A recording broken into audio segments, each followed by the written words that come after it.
Stolen Waters by Lewis Carroll. The light was faint and soft the air that breathed around the place, and she was lithe and tall and fair, and with a wayward glance a queenly head she bare. With glowing cheek, with gleaming eye, she met me on the way. My spirit owned the witchery within her smile that lay. I followed her, I knew not why. The trees were thick with many a fruit, the grass with many a flower. My soul was dead, my tongue was mute, in that accursed hour. And in my dream, with silvery voice, she said, or seemed to say, "Youth is the season to rejoice." I could not choose but stay, I could not say but nay. She plucked a branch above her head, with rarest fruitage laden. "Drink of a juice, Sir Knight," she said, "'tis good for knight and maiden." Oh, blind mine eye that would not trace, and deaf mine ear that would not heed, the mocking smile upon her face, the mocking voice of greed. I drank the juice, and straightway felt a fire within my brain, and my soul within me seemed to melt in sweet, delirious pain. "Sweet is the stolen draught," she said. "Hath sweetness stint or measure?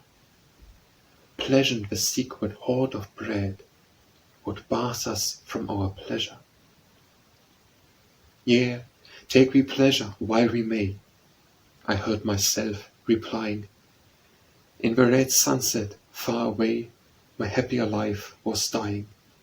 My heart was sad, my voice was gay, and unawares, I knew not how, I kissed her dainty fingertips, I kissed her on the lily brow, I kissed her on the false, false lips. That burning kiss, I feel it now.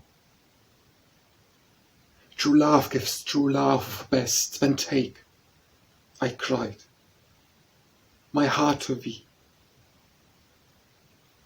The very heart from out my breast I plucked, I gave it willingly. Her very heart she gave to me. Then died the glory from the west. In the grey light I saw her face, and it was withered out and grey. The flowers were fading in their place, were fading with the fading day. Forth from her like a hunted deer, through all that ghastly night I fled, and still behind me seemed to hear her fierce unflagging tread, and scarce drew breath for fear. Yet marked I well how strangely seemed the heart within my breast to sleep. Silent it lay, or so I dreamt, with never a throb nor leap. For hers was now my heart, she said the heart that once had been mine own, and in my breast I bore instead a cold, cold heart of stone. So grew the morning overhead. The sun shot downward through the trees, his old familiar flame. All ancient sounds upon the breeze from copse and meadow came, but I was not the same. They call me mad. I smile, I weep, uncaring how or why. Yea, when one's heart is laid asleep, what better than to die, so that the grave be dark and deep? To die, to die?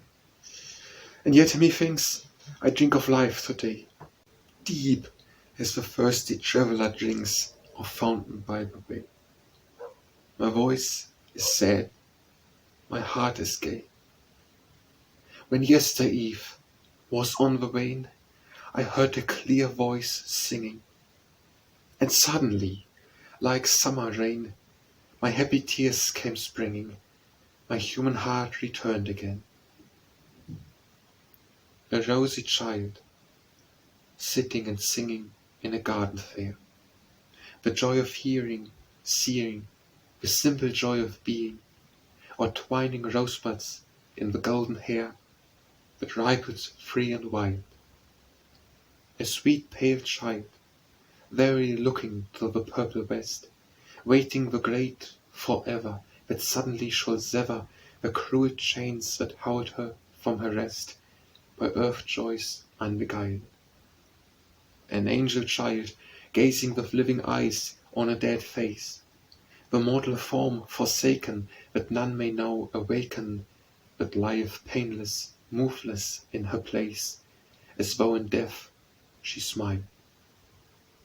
Be as a child, so shall thou sing for very joy of breath, so shall thou wait thy dying in holy transport lying, so pass rejoicing through the gate of death in garment undefiled.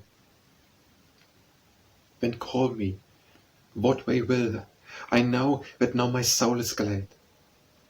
If this be madness, better so, far better to be mad, weeping or smiling as I go.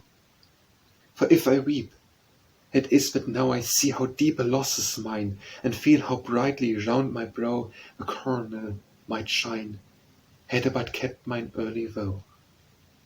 And if I smile, it is that now I see the promise of the years, the garland waiting for my brow, that must be won with tears, with pain, with death, I care not how.